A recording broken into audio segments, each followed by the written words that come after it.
Bismillahirrahmanirrahim. Assalamualaikum warahmatullahi wabarakatuh. Perkenalkan, nama saya Anita. Saya mahasiswi PKL dari IAIN. Di sini selama mengikuti PKL di SMA 7 Samarinda, saya akan mengajar mata pembelajaran Pendidikan Agama Islam menggantikan Pak Ghazali. Pertama-tama saya ingin tanya dulu nih kabar adik-adik. Semoga kabar kalian selalu baik ya, selalu sehat, selalu dalam lindungan Allah. Amin. Nah, jadi pertama-tama saya akan menyampaikan mekanisme pembelajaran kita.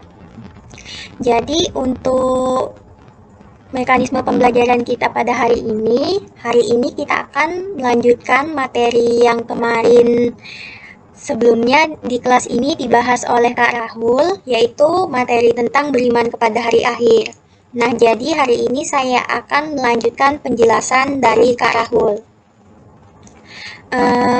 Lalu silahkan simak baik-baik penjelasan materi dari saya hari ini, dan juga kalian mendapatkan tugas hari ini karena kemarin tidak dapat tugas, jadi tugasnya hari ini. Tugasnya mudah saja, kalian cuma perlu mencatat poin-poin penting, gak usah banyak-banyak, poin-poin pentingnya saja pada materi beriman kepada hari akhir sejak pembahasan yang pertama oleh Kak Rahul sampai pembahasan dari saya pada kali ini. Silahkan dicatat poin-poin pentingnya saja, lalu difoto, lalu dibentuk dalam PDF. Nanti saya akan buatkan formnya di Google Classroom. Silahkan kumpulkan di sana. Nah, untuk mempersingkat video pembelajaran kita hari ini, langsung saja kita bahas ke materinya, yaitu tentang beriman kepada hari akhir. Nah, pertama-tama, kenapa sih kita perlu belajar tentang iman kepada hari akhir? Nah, tentu saja karena dengan belajar iman kepada hari akhir, banyak manfaat-manfaat yang bisa kita dapatkan. Yang pertama, supaya kita sadar bahwa hidup di dunia ini hanya sementara dan masih ada kehidupan lagi setelah kematian kita. Lalu memberikan rasa tanggung jawab kepada setiap umat manusia, terutama bagi kita umat muslim, bahwa hidup adalah sebuah pertanggungjawaban yang kelak akan dimintai pertanggungjawabannya. Lalu memberikan peringatan kepada umat manusia untuk senantiasa berbuat baik dan menjauhi perbuatan maksiat. Lalu melatih seseorang untuk menumbuhkan sifat ikhlasnya dalam mengerjakan segala sesuatu karena Allah Subhanahu wa Ta'ala. Nah, itu tadi beberapa contoh dari manfaat mempelajari iman kepada hari akhir. Nah, lalu ke inti materi. Sebelumnya sudah dijelaskan oleh Kak Rahul kan tentang pengertian apa itu hari akhir. Tapi supaya kalian ingat kembali tentang pengertiannya, saya akan bahas lagi. Nah, jadi pengertian hari akhir menurut bahasa ialah hari penghabisan atau hari pembalasan.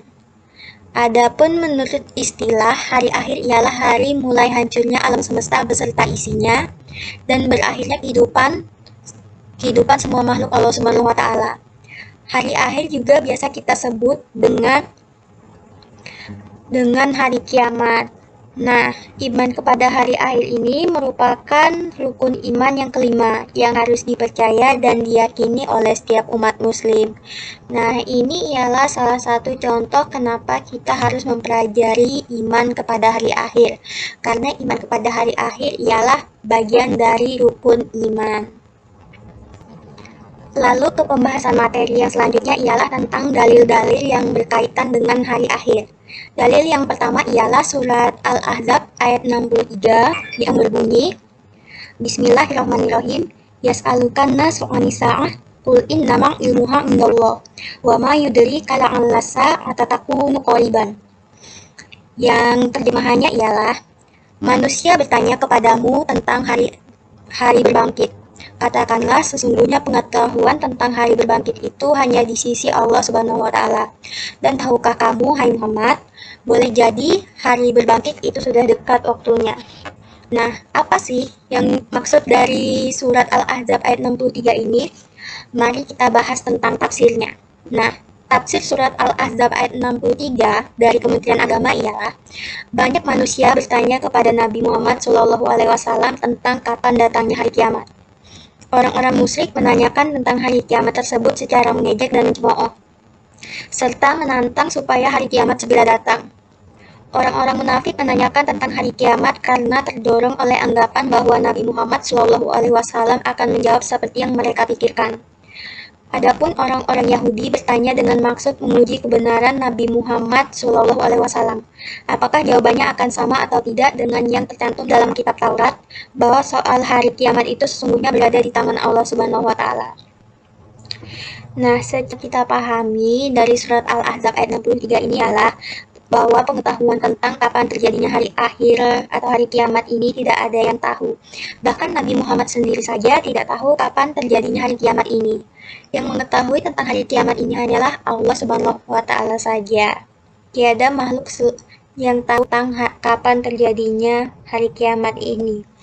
Oleh sebab itu, hendaknya manusia, terutama bagi kita umat muslim, hendaknya selalu berbuat baik sebagai langkah persiapan diri untuk menghadapi hari akhir kelak.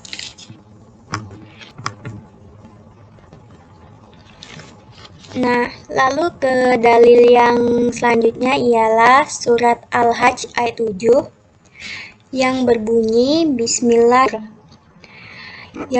yang terjemahannya ialah, dan sesungguhnya hari kiamat itu pastilah datang, tak ada keraguan padanya, dan bahwasanya Allah membangkitkan semua orang di dalam kubur. Nah, untuk tafsir surat Al-Hajj ayat 7 ini dari Kementerian Agama, pembahasannya cukup panjang.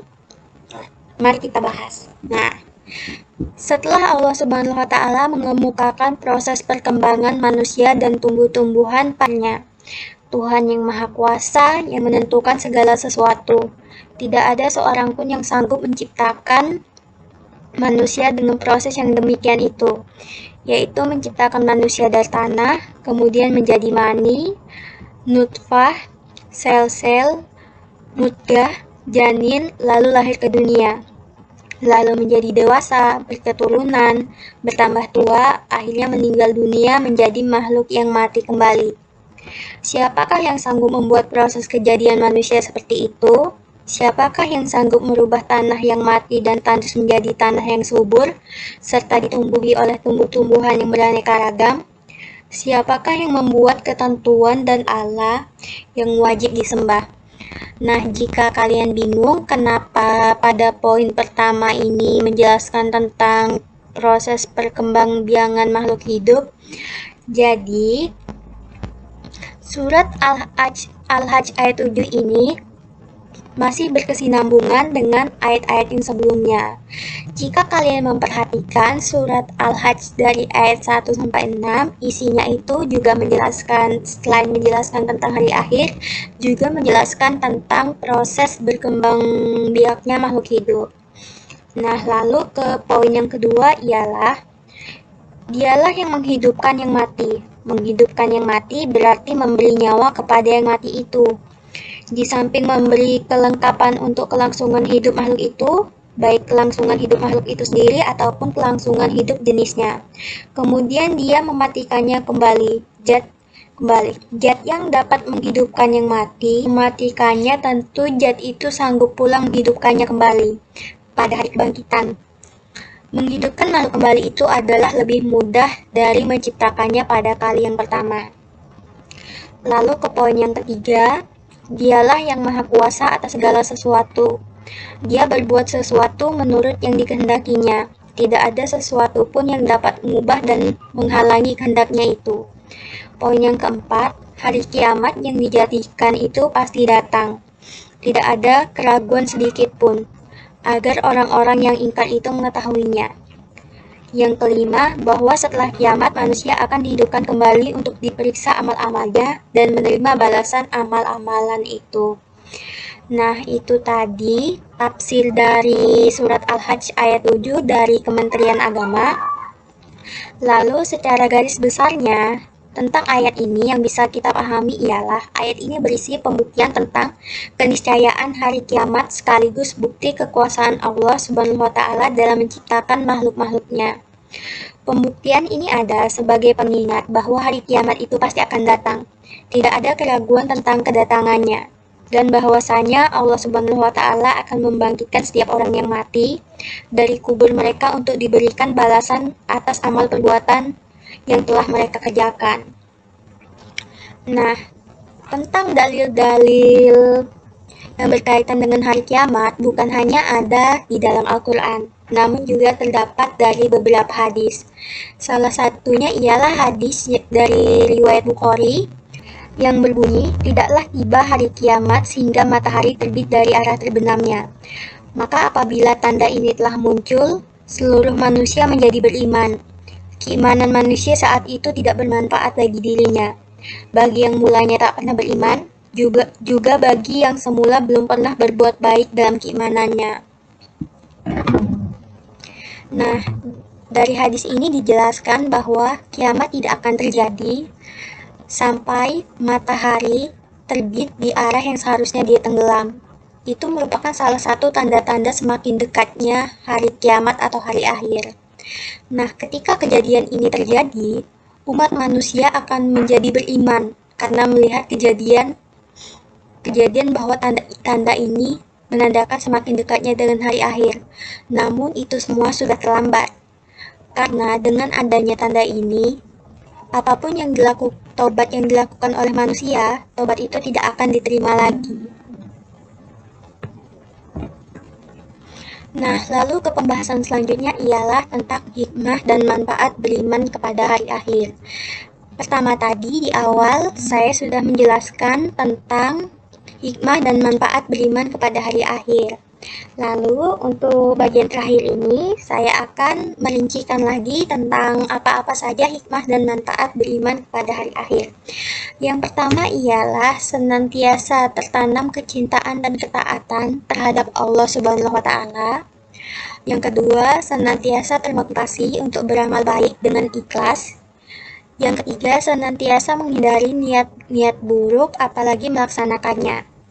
Yang keempat, muncul rasa kebencian yang dalam kepada kemaksiatan dan kebejatan moral yang mengakibatkan murka Allah Subhanahu wa Ta'ala. Yang kelima ialah menyejukkan dan menggembirakan hati orang-orang mukmin dengan segala kenikmatan akhirat yang sama sekali tidak dirasakan di alam dunia. Itu tadi beberapa rincian lagi tentang hikmah dan manfaat beriman kepada hari akhir. Nah, sekian materi kita pada hari ini.